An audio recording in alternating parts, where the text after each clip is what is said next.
हरे कृष्णा। मैं विमल कृष्ण दास नोएडा सेंटर से सब वैष्णव के चरणों में दंडवत प्रणाम करता हूँ।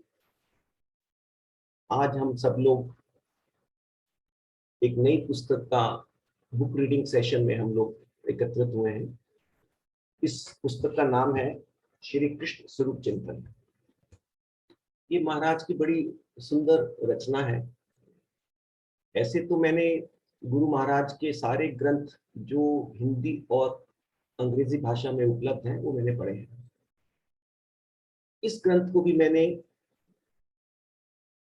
जब ये मैन्युस्क्रिप्ट स्टेज पे थी तो as a member of Padyatra trust के तौर पे मैंने उस मैन्युस्क्रिप्ट को इस बैक टू बैक पेज पे मैंने पढ़ा है।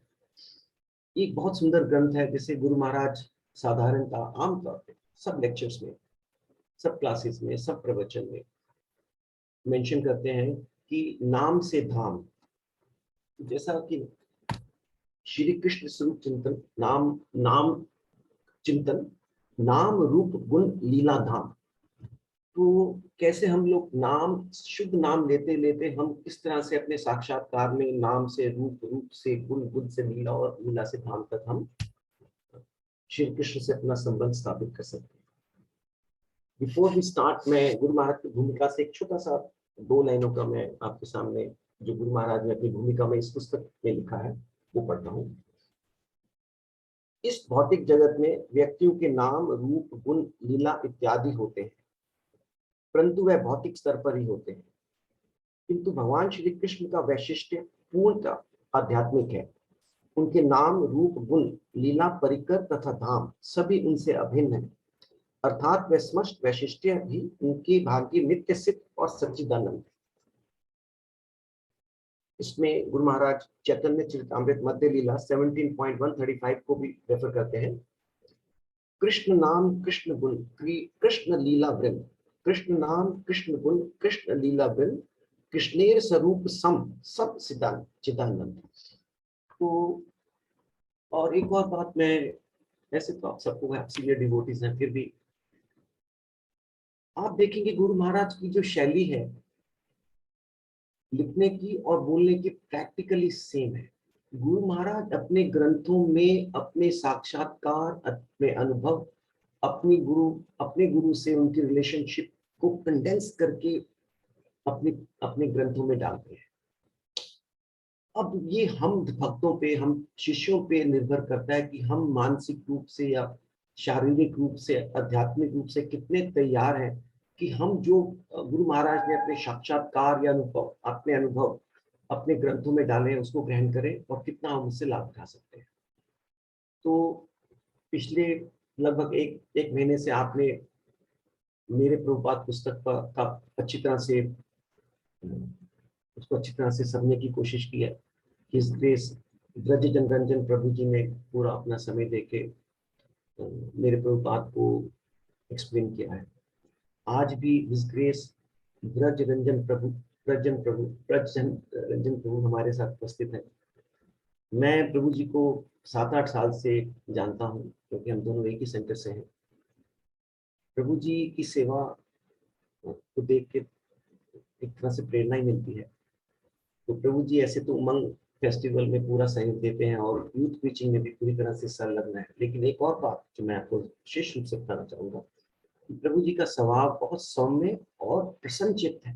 प्रभु जी कभी भी, हमेशा जब भी मिलते हैं हंसते हुए मिलेंगे, और इतनी सेवा के बावजूद भी कोई भी उनके चेहरे पे किसी तरह की भी कोई शिकन नहीं कि मेरे पास सेवा ज्यादा है या मेरे पास कम है या मेरा इससे रिलेशनशिप कुछ नहीं। तो मेरे लिए तो प्रभु जी एक प्रेरणादायक स्रोत है। तो अब ज्यादा समय ना लेते हुए मैं इस ग्रेस रंजन प्रभु जी से प्रार्थना करता हूँ इस सेशन को आगे बढ़ाइए। और आप सबका फिर से पुनः पुनः धन्यवाद करता हूँ कि आप सब इसमें एकत्रित हुए हैं, और मैं मैनेजमेंट का भी आभारी हूँ कि उन्होंने मेरे को ये छोटी सी सेवा एंकर के रूप में दी है। हरे कृष्ण, दंडवत प्रणाम। ओम ज्ञानतिमिरान्धस्य ज्ञानाञ्जनशलाकया चक्षुरुन्मिलितं येन तस्मै श्रीगुरवे नमः। तो सभी भक्तों बताएं कि उनको मेरी वॉइस आ रही है सही से। ओके, तो अधिक समय ना लेते हुए, ओके, तो जैसा कि हम लोग पूर्व में एक पुस्तक शुरू किए थे जिसका नाम था मेरे प्रभुपाद, तो वो अभी हम बीच में रोक रहे हैं क्योंकि जन्माष्टमी आ रही है। तो जन्माष्टमी में हमारा भगवान श्री कृष्ण को जान पाएँ और अच्छे से फेस्टिवल सेलिब्रेट कर पाएंगे जितना हम जानेंगे कि किनका फेस्टिवल सेलिब्रेट कर रहे हैं। तो हम शुरुआत करते हैं। ये श्री कृष्ण स्वरूप चिंतन पुस्तक, इसके बारे में थोड़ा प्रभु जी ने बता ही दिया है और अधिक समय ना लेते हुए हम आगे बढ़ते हैं मंगलाचरण से। इस पुस्तक में कुल 100 मतलब पीडीएफ अगर हम देखें तो इस पीडीएफ में 100 पेजेस हैं। अगर हम प्रतिदिन मतलब प्रति सैटरडे संडे, वैसे तो सैटरडे संडे है तो हमें बढ़ना पड़ेगा उस स्पीड से कि हम जन्माष्टमी तक कवर कर पाएँ, लेकिन फिर भी आधा घंटे का समय है तो जितना कवर कर पाएंगे उतना कम ही होगा, लेकिन हम प्रयास करेंगे पूरा। तो मंगलाचरण से हम शुरू करते हैं। आप लोग मंगलाचरण आपकी स्क्रीन पे है तो आप मेरे पीछे पीछे से गा सकते हैं, और कुछ कठिन होंगे तो मैं गाऊंगा नहीं, उसको हम पढ़ेंगे सिर्फ। तो जो इजी वाले हैं संस्कृत वो मैं पढ़ता हूँ। नमा ओम विष्णुपादाय कृष्ण पृष्ठाय भूतले श्रीमते भक्ति वेदांत स्वामी निति नामिने नमस्ते सरस्वते देवे गौरवाणी प्रचारिणे निर्विशेष शून्यवादी पाश्चात्य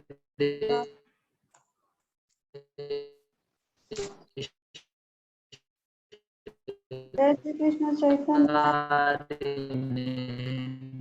राधर श्रीवासादि गौर भक्त नाम चिंतामणि कृष्ण। जय श्री कृष्ण चैतन्य वासादि गौर भक्त वृंदामणि कृष्ण चैतन्य अभिन्नत्वान् नाम नामिनो। तो प्रयास करिए म्यूट रहेंगे थोड़ा, तो आप अपने एंड पे गाइए इसे।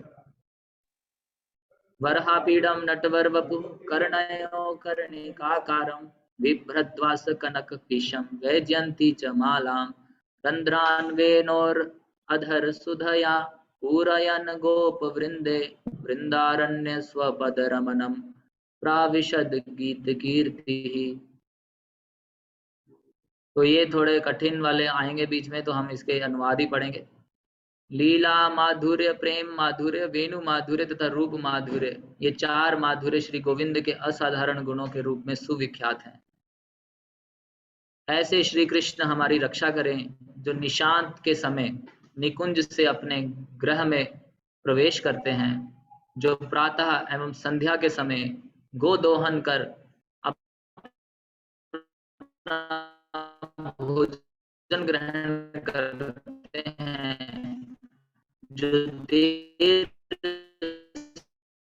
सुबह से पूर्वाह्न काल में गोचारण के समय अपने ग्वाल सखाओं के साथ विपिन विहार करते हैं, जो मध्याह्न और रात्रि की वेला में अपनी प्रेयसी श्री राधिका के सहित वृंदावन के कुंजों में काल में अपने गृह लौटते हैं, और जो देर शाम को प्रदोष काल में अपने मित्र सखाओं के साथ हास परिहास आदि करके देवी महेश हरिधाम सुतेषु तेषु ते ते प्रभाव निचया विहिताश्च येन गोविंदमादि पुरुषं तमहं भजामि।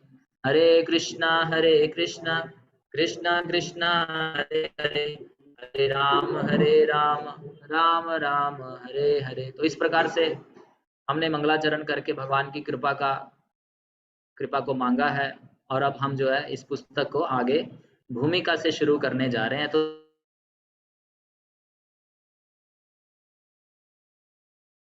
दिव्य भावों को व्यक्त किया है, साथ ही साथ भगवान के तत्व को प्रकट किया है। तो हमारे लिए बहुत ही महत्वपूर्ण पुस्तक है कि हम इसको बड़े ध्यान से समझें और जाने कि क्या है भगवान श्री कृष्ण के तत्व, ताकि हम उनका हर समय चिंतन कर सके। तो लिखते हैं महाराज भूमिका कि किसी भी व्यक्ति को पूर्ण रूप से ज्ञात करने हेतु सर्वप्रथम उसकी विशेषताओं से अवगत होना आवश्यक होता है। मतलब क्या लिख रहे हैं कि किसी भी व्यक्ति को अगर हमें पूर्ण रूप से जानना है तो उसके विशेषताएं पता हो तो इजिली स्मरण हो जाता है, मतलब इजिली याद आ जाएगा। कहीं पे भी कुछ देखा ऐसा गुण तो तुरंत याद आ गया। जैसे भगवान श्री कृष्ण गीता में बोलते हैं कि मैं जल का स्वाद हूँ, तो ये भगवान की विशेषता है। तो जब जब जल पिएंगे तो किसकी याद आएगी? तो भगवान की याद आनी चाहिए। उदाहरण के लिए यदि हम किसी व्यक्ति का केवल नाम ही जानते हैं परंतु उस व्यक्ति को कभी देखा नहीं, तो उसके विषय में हमारा ज्ञान अपूर्ण रहता है। रूप का ज्ञान अर्थात उस व्यक्ति को अधिक पहचानना। मान लीजिए केवल नाम ही पता है लेकिन कभी देखा नहीं, तो फिर इतना हमारा उसके साथ बॉन्डिंग नहीं होगा। लेकिन नाम भी जान गए और व्यक्ति को भी देख लिया तो फिर गहरा हो गया थोड़ा। और किसी भी व्यक्ति के बाह्य रूप को देखकर या केवल उसके नाम होकर भी हम उसके बारे में पता नहीं कर सकते। इसके अतिरिक्त जब हमें यह ज्ञात होता है कि वह व्यक्ति कैसा है और कौन कौन से गुणों से अलंकृत है, उसके कार्यकलाप कैसे है, वह कहाँ रहता है, उसके सगे संबंधी कौन है, उसका संपर्क सूत्र इत्यादि क्या है, तब हमारा घनिष्ठ परिचय होने लगता है। तो भाई देखो, बड़ा सुंदर तरीके से यहाँ बताया कि नाम जाना तो बहुत कम जाना। मान लीजिए कि हम यहाँ पे उपस्थित भक्तों में से वैसे तो किसी को भी नाम से भी नहीं पहले जानते थे, तो चलो मान लीजिए अभी नाम से जान रहे हैं। लक्ष्मण प्रसाद वो यहाँ बैठे हैं, इनको मैं मान लो नाम से ही जान गया आज, तो है जूम में देख भी लिया कि अच्छा ये ऐसे दिखते हैं। लेकिन जब इनसे मिलेंगे इनका पता चलेगा कि अच्छा ये तो प्रभु जी डेली सुबह 4 बजे उठ के माला करते हैं, 64 माला करते हैं और बहुत कुछ करते हैं। तो फिर जो है हमारा इनके बारे में जानकारी ज्यादा बढ़ गई और फिर हमारा जो संबंध है, जो परिचय है, वो घनिष्ठ होने लग जाता है। उसी प्रकार से यहाँ पे गुरु महाराज यही बताना चाह रहे हैं कि केवल नाम जान के उससे बढ़ के और भी चीजें जानने वाली हैं। हम भगवान के विषय में केवल नाम जान गए कि भगवान कृष्ण है, तो और भी जानना होगा वो कैसे हैं, क्या करते हैं, किस किस समय कौन सी लीला करते हैं, इत्यादि इत्यादि। इन सभी विशेषताओं के आधार पर हम उसके साथ और अधिक घनिष्ठता तथा समीपता का अनुभव, जितना जितना हम जानेंगे भगवान को, उनके विषय में, उतना उतना उनके साथ हमारा संबंध घनिष्ठ हो जाएगा। इसी प्रकार पूर्ण पुरुषोत्तम भगवान श्री कृष्ण भी एक व्यक्ति है। ये बार बार पॉइंट हर बार प्रभुपाद जी की पुस्तकों में, प्रभुपाद जी के शिष्यों की पुस्तकों में आता है कि भगवान श्री कृष्ण एक व्यक्ति है। कई बार लोग बोलते हैं कि भगवान तो निराकार है। नहीं, भगवान एक व्यक्ति है और सुपर स्पिरिचुअल फीलिंग्स वाले हैं। तो वहाँ हम खोज भी रहे हैं इस संसार में, तो भगवान से मिल जाएंगे तो पूरी।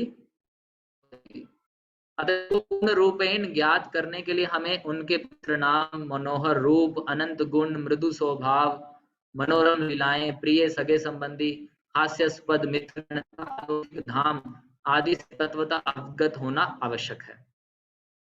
तो भाई भगवान से रिलेशन, कितने भक्त यहाँ पे जो उपस्थित हैं भगवान से रिलेशन बनाना चाहते हैं? थोड़ा हैंड रेज करिए। कौन कौन भगवान से रिलेशन बनाना चाहते हैं? हरी तो बोल। जो हरि बोल। तो भगवान से रिलेशन बनाना चाहते हैं तो फिर केवल भगवान का नाम, जैसे प्रभुपाद जी लिखते हैं, हम केवल ये ना बोलें कि भगवान महान है। भगवान कैसे महान है ये जानना बड़ी बड़ी बात है। तो भगवान के विषय में सब कुछ जानना रहेगा, जैसे कि उनका रूप, नाम तो जान गए, उनका रूप कैसा है, उनके क्या क्या गुण है, फिर भगवान का बड़ा मृदु स्वभाव है, मनोरंजन करते हैं, उनके सगे संबंधी कौन है, मजाक होता है उनके दोस्तों के बीच में, इत्यादि इत्यादि। सब कुछ तत्व से जानना होगा। यहाँ तत्व शब्द आया है, बड़े ध्यान दीजिए, यहाँ पे एक शब्द है तत्व।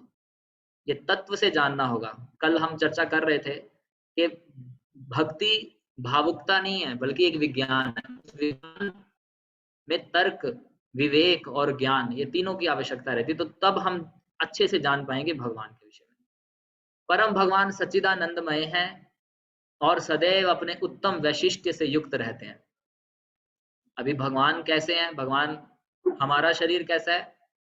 सच्चिदानंद नहीं है, ना सत्य है, मर जाएंगे हम, इटर्नल नहीं है, फुल ऑफ नॉलेज नहीं है, आनंद से परिपूर्ण नहीं है, लेकिन भगवान सच्चिदानंदमय है और सदैव अपने उत्तम वैशिष्ट्य से युक्त रहते हैं, अपनी स्थिति से कभी गिरते नहीं। इन विशेषताओं के आधार पे वह सविशेष कहलाते हैं, स्पेशली सुपर स्पेशल है भगवान, ये समझ लीजिए। भगवान कोई साधारण व्यक्ति नहीं है, सुपर स्पेशल है। परंतु सामान्य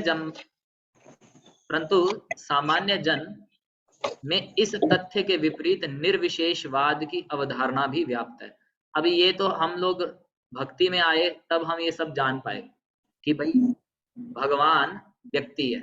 अभी हमें इंफॉर्मेशन मिला, इसका अनुभव अभी हमें करना होगा जितना जितना भगवान के विषय में श्रवण करेंगे।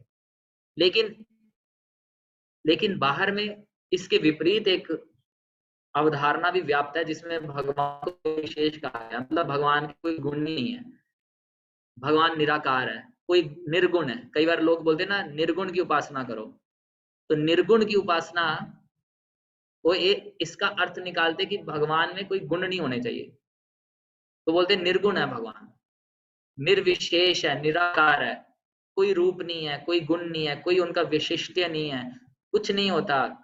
आध्यात्मिक जगत मतलब ब्रह्म ज्योति, निराकार।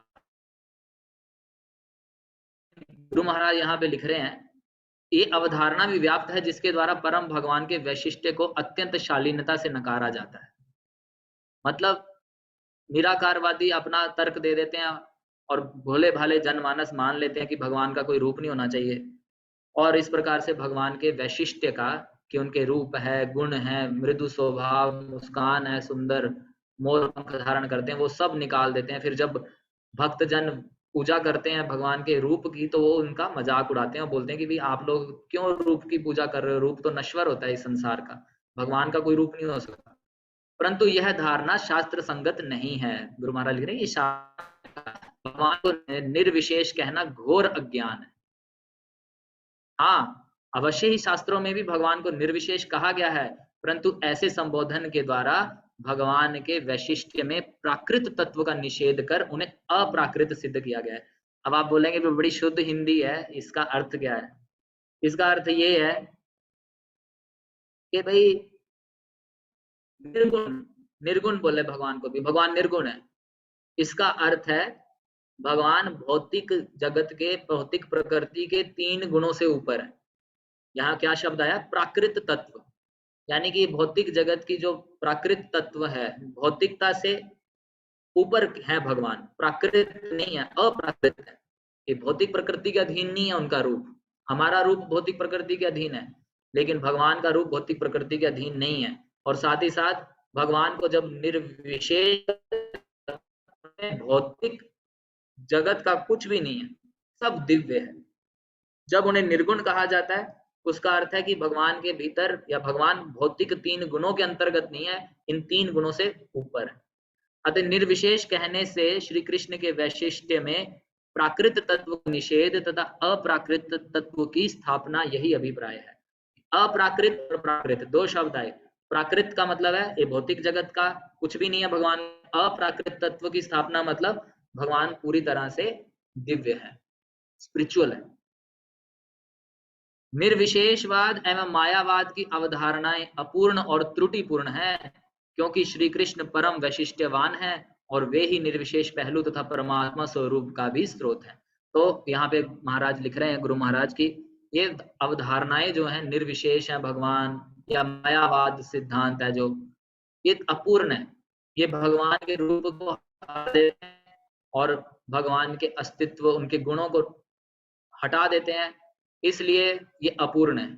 लेकिन कहीं कहीं शास्त्रों में वर्णन भी आया है, ब्रह्म का वर्णन आया है, ब्रह्म ज्योति का वर्णन आया है।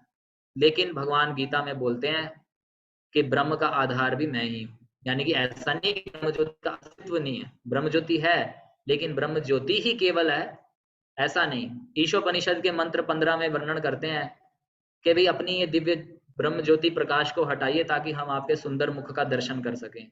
उसी प्रकार से हमें ये समझना है कि इन निर्विशेष पहलुओं का, ब्रह्म ज्योति इत्यादि पहलुओं का स्रोत भगवान श्री कृष्ण है, जिनका दिव्य रूप है। भगवान सच्चिदानंद विग्रह है। निर्विशेष ब्रह्म की अनुभूति उनके सत्य पहलू की अनुभूति है। ये बड़े देखिए बड़े कोर कंसेप्ट्स हैं, बड़े गहरे कंसेप्ट्स हैं। तो हम इसको जो है थोड़ा आपको समझाने का प्रयास करते हैं कि आप जानिए कि कल हम जो स्मॉल बुक रीडिंग कोर्स में थे उनको तो बताया ही गया था, लेकिन जो नहीं थे उनको फिर भी मैं बता देता हूँ। सूर्य का उदाहरण याद रखिए। जब जब भगवान की आप अनुभूति के बारे में बात हो कि भगवान का साक्षात्कार कैसा होता है, किन किन अवस्थाओं में होता है, तो सूर्य का उदाहरण याद रखिए। सूर्य है, सूर्य का प्रकाश है, तो सूर्य का प्रकाश सर्वत्र फैला हुआ है। तो कुछ लोगों को प्रकाश दिखे केवल, वो बोले कि हमें प्रकाश नजर आया, तो ये सूर्य के बारे में पूरा ज्ञान नहीं है, लेकिन अधूरा है, लेकिन बिल्कुल गलत भी नहीं है। सूर्य का प्रकाश तो एग्जिस्ट करता ही है। तो सूर्य का प्रकाश का अनुभव होना मतलब ब्रह्म ज्योति का अनुभव होने के समान है। फिर है सूर्य गोला है। अभी किसी ने देखा कमरे में आया तो उसने देखा कि सूर्य प्रकाश आ गया, मेरे को अनुभूति होगी कि दिन चढ़ गया। लेकिन फिर उसने खिड़की के बाहर देखा तो उसे नजर आया कि अरे एक गोला है जहां से ये प्रकाश आ रहा है। वो है परमात्मा की अनुभूति। और फिर उस व्यक्ति ने जाना कि भाई अरे ये गोले के भीतर भी क्या कुछ है, तो उसने और खोज करी, शास्त्रों में खोज निकाला कि अरे सूर्य देवता भी है, सूर्य देवता विवस्वान है। तो इस प्रकार से यहाँ पे 3 पहलू चर्चा किए गए। निर्विशेष ब्रह्म की अनुभूति सत्य पहलू की अनुभूति है, यानी कि जब हमें ब्रह्म ज्योति का अनुभूति होगा तो वो सच्चिदानंद पूर्ण भगवान के सत्य पहलू की अनुभूति हुई कि कोई है जो इटर्नल है, शाश्वत है, सत्य है। फिर परमात्मा की अनुभूति होती है जब, तो फिर सत्य और चित्त दोनों पहलुओं की अनुभूति हो जाती है, क्योंकि परमात्मा सर्वज्ञ है, सब कुछ जानते हैं। परमात्मा हर कण कण में वास करते हैं और कण कण में वास होने के कारण वो हर एक चीज को जानते हैं कि क्या क्या कहाँ किसके मन में घटित हो रहा है, किसके मतलब इतने सारे जीव हैं, सबके भीतर कण कण में परमात्मा है, कण कण में क्या क्या हो रहा है सबसे परिचित है। लेकिन ये भी अधूरी है। फिर भगवान की अनुभूति होती है, यानी कि सूर्य देव का जब हमें दर्शन हो गया, वो है सत्य, चित्त और आनंद की अनुभूति। तो भगवान के 3 पहलू। जब किसी को परम पुरुष की अनुभूति होती है तो परम सत्य के इन पहलुओं का पूर्ण रूप से अनुभव कर पाता है। कोई हो सकता है ब्रह्म पे ही ध्यान लगा रहा हो तो उसका अनुभूति कम है, कोई ब्रह्मा पे लगा रहा है उसकी अनुभूति थोड़ी ज्यादा है लेकिन पूरी नहीं है। लेकिन जिसने भगवान की अनुभूति कर ली, जिसमें उसने कि भगवान का दिव्य रूप है, भगवान इस प्रकार से बांसुरी पकड़ते हैं, मोर पंख धारण करते हैं, सुंदर मुस्कान है, चरण कमल उनके बड़े सॉफ्ट हैं, इत्यादि इत्यादि, जब उनको जानकारी हो जाती है, अनुभूति हो जाती है, वो पूरा अनुभव है। तो इस ग्रंथ के माध्यम से ऐसे वैशिष्ट की स्थापना की जा रही है। तो ये जो ग्रंथ हमने शुरू किया है, इसमें भगवान की पूर्ण अनुभूति का वर्णन किया जाएगा। विविध मता अनुसार परम सत्य को भिन्न भिन्न प्रकार से परिभाषित किया जाता है, परंतु विरला ही कोई उन परम सत्य भगवान श्री कृष्ण को यथोचित प्रकार से समझ पाता है। भगवान के विषय में बहुत सारी धारणाएं हैं, कुछ अप्रमाणिक है, लेकिन कोई विरला ही होगा, मनुष्य नाम सहस्त्रेषु, जो जान तत्व से। केवल भगवान के शुद्ध भक्त ही विरले महात्मा होते हैं जो श्री कृष्ण को ठीक ठीक समझ पाते हैं। तो बड़ा इंपॉर्टेंट पॉइंट है, विरले महात्मा जो श्री कृष्ण को ठीक ठीक से समझ पाएंगे विरले होंगे। उन्हीं के चरण चिन्हों का अनुगमन करते हुए इस ग्रंथ को प्रस्तुत किया जा रहा है, जिसके द्वारा अमूल्य रत्न सदृश श्री कृष्ण जन समुदाय को सुलभ हो सके। तो ये पुस्तक समुदाय को भगवान श्री कृष्ण को उपलब्ध कराने की एक जो कह लीजिए प्रयास कह लीजिए, या ये बुक ही है। अगर सबको मिल जाए, सब इसे समझ जाए, तो श्री कृष्ण को सुलभ ही प्राप्त कर लेंगे। और फिर क्या, पास कृष्ण है, भला तीनों लोकों में फिर और क्या प्राप्य। प्रमाणिक गुरु शिष्य परंपरा के द्वारा उनके नाम, रूप, गुण, लीलाएं, धाम, स्वभाव, माता पिता का परिचय, मित्रगण इत्यादि के विषय में तत्वता अवगत होकर हम श्री कृष्ण के साथ पूर्व विस्मृत आत्मीयता का पुनः अनुभव कर भक्तिमय संबंध को स्थापित कर पाएंगे। तो जो हमारा संबंध टूट चुका है, हम याददाश्त खो जाए, मान लीजिए एक जगह प्रभुपाद जी लिखते हैं कोई व्यक्ति याददाश्त खो जाए, उसकी याददाश्त दिलाने के लिए क्या करते हैं, उसको कुछ उसकी चीजें दिखाई जाती हैं कि देखो ये पेन तुम्हारे पिता का पेन, तुम्हारे माँ का ये कंगन इत्यादि इत्यादि, इस प्रकार से दिखा के उसको याद कराया जाता है। हाँ हाँ ये तो मैं जानता हूँ। उस प्रकार से जब हम भगवान के नाम रूप गुण लीलाओं के संपर्क में आएंगे और फिर इस प्रकार से हमारा जो पूर्व में जो हम भूल चुके हैं वो जगेगा कि अरे तो मैं भगवान का अंश हूँ, तो भगवान का दास हूँ। इस प्रकार से ये उसी उद्देश्य से स्थापित की जा रही है। भौतिक जगत में व्यक्तियों के नाम रूप गुण इत्यादि होते हैं, परंतु वे भौतिक स्तर पर ही होते हैं, किंतु भगवान श्री कृष्ण का वैशिष्ट्य, उनके नाम रूप गुण लीला परिकर धाम उनसे अभिन्न है, अर्थात वे समस्त वैशिष्ट्य भी उनकी भांति नित्य से। तो इस संसार में मान लीजिए, ये मैं बड़ा उदाहरण कई बार मैं दे चुका हूं, फिर भी देना चाहूंगा। मान लीजिए कि इसका नाम है राजा प्रताप रुद्र, नाम है राजा, लेकिन जब उससे पूछा गया भी भाई तुम्हारी इनकम कितनी है, तो बेचारा बोल रहा है कि भाई देखो मैं तो बहुत गरीब हूँ। तो इस संसार में जैसा नाम हो वैसा हो नहीं सकता, कि भाई जरूरी नहीं है कि वैसा वो व्यक्ति भी हो। राजा नाम हो सकता है, लेकिन हो सकता है वो बिल्कुल रंग को, कोई हो सकता है जिसका नाम हो परम सुंदर लेकिन वो ऐसा ना हो, ऐसा भी हो सकता है। किसी का नाम हो कि कुछ भी हो सकता है, लेकिन भगवान के केस में ऐसा नहीं है। अगर भगवान का नाम है परम सुंदर तो मतलब परम सुंदर। अगर भगवान का नाम है देवकी नंदन तो हमें समझ आ जाता है कि ये देवकी मैया के पुत्र हैं। अगर भगवान का नाम है पद्मलोचन, मतलब उनके जो नेत्र हैं कमल के पंखुड़ी या कमल के समान है, तो फिर वैसे ही है। इसलिए यहाँ पे बताया जा रहा है कि भगवान के रूप नाम गुण लीला उनसे अभिन्न है। शिला प्रभुपाद जी उदाहरण दिया करते थे, पानी पानी पानी पीने से प्यास नहीं बुझेगी इस संसार में। अगर मान लीजिए आपको प्यास लगी है और आप बोलो कि पानी पानी पानी पिए, पीने से बोलने से प्यास बुझ जाएगी, ऐसा नहीं। यहाँ पे पानी पीना ही पड़ेगा, लेकिन भगवान के नाम, भगवान के रूप गुण लीला, इनका स्मरण कर रहे हैं, इनका पठन कर रहे हैं, श्रवण कर रहे हैं, मतलब भगवान का ही संग कर रहे हैं, इसमें अंतर नहीं होगा। तो चैतन्य चरितामृत मध्य लीला 17:135 में बताया गया है, कृष्ण नाम कृष्ण गुण कृष्ण लीला वृंद कृष्णेर स्वरूप सम सब सच्चिदानंद। तो सब कुछ उतना ही दिव्य है। अगर हम बोल रहे हैं भगवान के विषय में तो बोलना दिव्य हो गया, भगवान के विषय में सुन रहे हैं तो सुनना भी उतना ही दिव्य है जितना भगवान दिव्य है। शिला प्रभुपाद समझाते हैं, कृष्ण के शरीर और आत्मा में कोई भेद नहीं, शरीर और आत्मा में भेद बद्ध जीवात्माओं में होता है। बद्ध व्यक्ति का शरीर उसकी आत्मा से भिन्न है। हमारा शरीर क्या है, शरीर अलग है आत्मा अलग है, शरीर आत्मा निकलेगी शरीर खत्म। लेकिन भगवान का ऐसा नहीं होता, भगवान शरीर नहीं बदलते, भगवान एक जैसे रहते हैं, सच्चिदानंद। और उनका नाम, मतलब हमारा देखो सब कुछ भिन्न भिन्न है, आत्मा अलग है, शरीर अलग है, फिर नाम उस शरीर, नाम शरीर का है ना कि हमारा। यदि किसी व्यक्ति का नाम मिस्टर जॉन है और हम यहाँ बैठकर मिस्टर जॉन पुकारते हैं तो वह व्यक्ति वहां उपस्थित नहीं हो सकता। मान लीजिए हम यहाँ पे किसी का नाम मिस्टर जॉन है और उसको बुलाएं मिस्टर जॉन, तो तुरंत तो नहीं आएगा। परंतु यदि हम भगवान कृष्ण का नाम का उच्चारण करते हैं तो कृष्ण तुरंत हमारी जिह्वा पे उपस्थित हो जाते हैं। ये बड़ा इंपॉर्टेंट पॉइंट है। यदि हमें प्यास लगी है तो हम जल जल कहते हैं, कहते रहें तो हमारी प्यास नहीं बुझती, क्योंकि जल शब्द जल से भिन्न है। उसी प्रकार आम आम कहने से हम आम का आस्वादन नहीं कर सकते।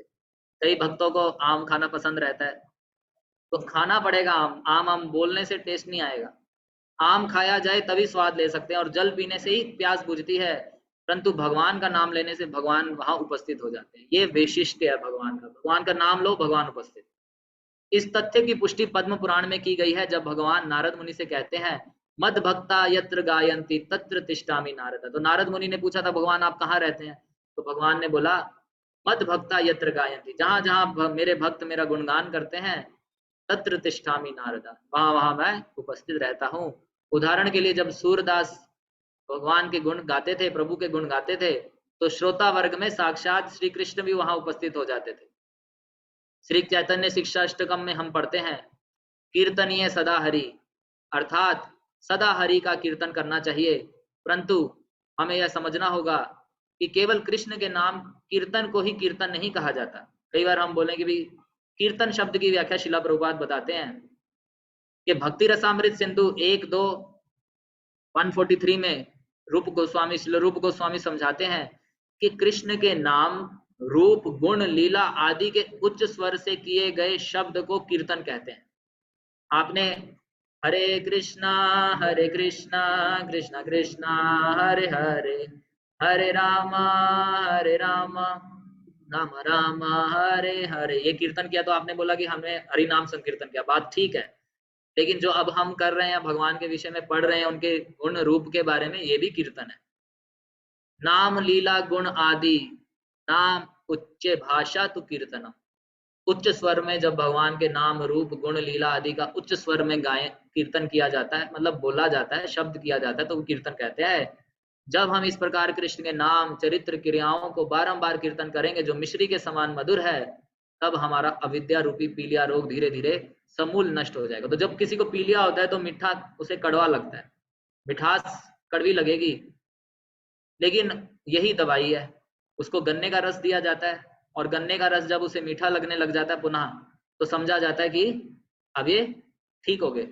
उसी प्रकार से हमें अविद्या रूपी पीलिया हो गया है और इसकी औषधि है भगवान के नाम रूप गुण लीलाओं का कीर्तन। शुरू में हो सकता है हमें कठिन लगे कि अरे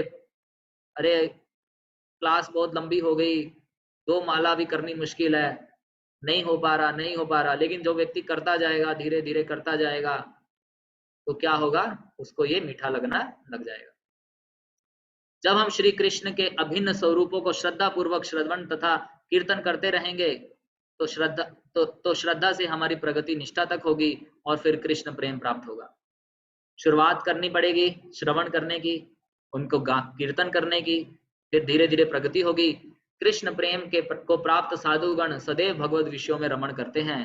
श्री राधिका माधवयोर पार, माधुर्य लीला गुण रूप नामना, प्रतीक्षणा स्वादन लोलुपस्या, वंदे गुरु श्री चरणारविंदम। तो गुरु जनों के बारे में गुरुअष्टकम में लिखा गया है कि मैं अपने श्री गुरुदेव के चरण कमलों में सादर प्रणाम करता हूँ, जो प्रतिक्षण श्री राधा माधव के दिव्य लीला गुण रूप नाम के असीम माधुर्य का आस्वादन करते हैं। प्रतिक्षणा आस्वादन लोलुपस्य, भाई लालच हो तो किस चीज का हो, भगवान के नाम रूप गुण लीला सुनने का लालच होना चाहिए। श्री कृष्ण के मधुर नाम आदि का चिंतन तथा आस्वादन करना ही शुद्ध भक्तों का एकमात्र जीवन है। वे उस हंस की भांति हैं जो सदैव भगवत विषय सदृश शीतल सरोवर में विचरण करते रहते हैं। तो जो सच्चे भक्त होते हैं वो जो है केवल भगवान के दिव्य विषयों में रमण करते हैं और उनका कोई भी ऑब्जेक्ट नहीं होता, वो भगवान के विषय में ही केवल रमण करते हैं।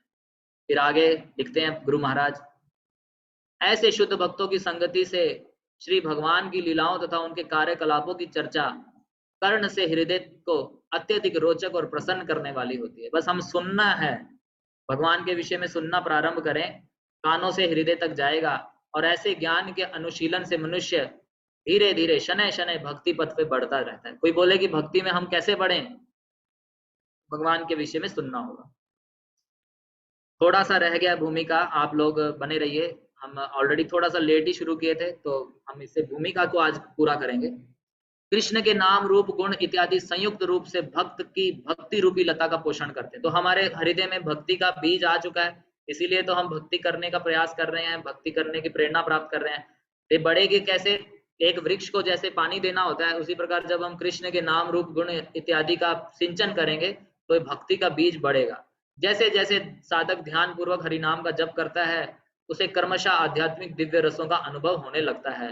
श्री हरिनाम चिंतामणि में इस प्रक्रिया की तुलना पुष्प के प्रफुल्लित होने से की गई है। पुष्प खिलता कब है, जब उसका पोषण होता है। तो हमारी भक्ति का पुष्प कैसे खिलेगा, जब हम हरि नाम का पोषण उसे देंगे। भगवान के दिव्य नाम को इससे दिव्य रस रूपी पुष्प की कली कहा गया। निरंतर ध्यान पूर्वक जप करने से पुष्प की कली खिलती है और भगवान श्री कृष्ण का श्याम सुंदर रूप साधक के हृदय में प्रकट हो जाता है। तत्पश्चात इस कली की आकर्षक सुगंध की भांति भगवान के 64 दिव्य गुणों की अनुभूति होती है। जितना जितना हम पोषण करेंगे उतना उतना देखिए फूल आएगा, फूल के बाद उसकी सुगंध आएगी। जब पुष्प पूर्ण विकसित होता है तब भगवान की लीलाओं का दर्शन होता है। देखिए पुष्प से इसकी कंपैरिजन किया जा रहा है। पहले कली है, फिर पोषण हुआ, पुष्प आया, सुगंध आई, फिर उसके बाद सुगंध के बाद सुंदर लगता है पूरा फूल, खिला हुआ फूल। इस प्रकार भगवान की लीलाओं का दर्शन होता है। अंतोद्गत्वा श्री कृष्ण के दिव्य राज्य गोलोक वृंदावन का साक्षात्कार होगा। अरे बहुत सुंदर है भगवान का दिव्य धाम। यद्यपि यह अनुभव दिव्य है परंतु गंभीरता पूर्वक जप करने वाले साधक को यह साक्षात्कार इसी भौतिक जगत में संभव हो पाता है। ये ऐसा नहीं कि ये दिव्य जगत का है तो भाई हमें यहाँ पे कैसे संभव होगा, नहीं, हो जाएगा गंभीरता पूर्वक, जो गंभीर है। शास्त्रों में प्रदत्त समस्त उपदेशों का सार यही है कि मनुष्य अपना समय 24 घंटे भगवान के दिव्य नाम रूप गुण लीलाओं का सुंदर ढंग से कीर्तन तथा स्मरण करने में लगाए। ये बड़ा इंपॉर्टेंट पॉइंट है, जिससे कि क्या होगा, जिससे श्री कृष्ण के पाद पद्म में अहेतुक प्रेम उत्पन्न हो जाएगा। अगर हम भगवान के विषय में 24 घंटे स्मरण करते हैं दिव्य नाम रूप गुण लीलाओं का, तभी प्रेम उत्पन्न होगा भगवान से। श्रीमद् भागवतम के 7वें स्कंद में नारद मुनि ने भगवान नाम की तुलना एक धनुष से की है। बड़ा सुंदर यहाँ पे आपको वर्णन मिलेगा, जिसमें शुद्ध जीव तीर स्वरूप में स्थित है। एक धनुष के वर्णन किया गया है। धनुष में जो तीर है वो कौन है? जीव है। और तीर छोड़ना होता है, छोड़े कहाँ पे? छोड़ना लक्ष्य क्या है? भगवत धाम। श्रील प्रभुपाद समझाते हैं, यदि कोई भगवान के पवित्र नाम के कीर्तन रूपी बाण से भगवान कृष्ण के चरण कमलों को भेद देता है तो उसे भक्ति के इस शौर्यपूर्ण कार्य के लिए भगवत धाम वापस जाने का लाभ प्राप्त होता है। अभी मान लीजिए आपको तीर चलाने को दिया जाए और आपने सही जगह पे भेद दिया तो अवार्ड तो मिलेगा ना। तो अगर कोई पवित्र नाम रूपी बाण से भगवान श्री कृष्ण के चरण कमलों को भेद देता है तो उसको इसका क्या रिवॉर्ड मिलेगा? भगवत धाम जाओ। श्री कृष्ण स्वरूप चिंतन नामक यह ग्रंथ उसी लक्ष्य की सफलता हेतु वैष्णव समाज को एक विनम्र भेंट है। तो ये जो हमारा ग्रंथ है ये इसी सफलता को प्राप्त कराने के लिए दिया जा रहा है। यह ग्रंथ वर्षों पूर्व संपन्न हमारी प्रारंभिक भागवत कथा का ही संकलन स्वरूप है। तो महाराज लिख रहे हैं कि भागवत कथा के अलग अलग क्षेत्रों में संकलन हुआ, उसी का ही ये संकलन है। हमारी सर्वप्रथम भागवत कथा में इसी विषय का चयन किया गया था।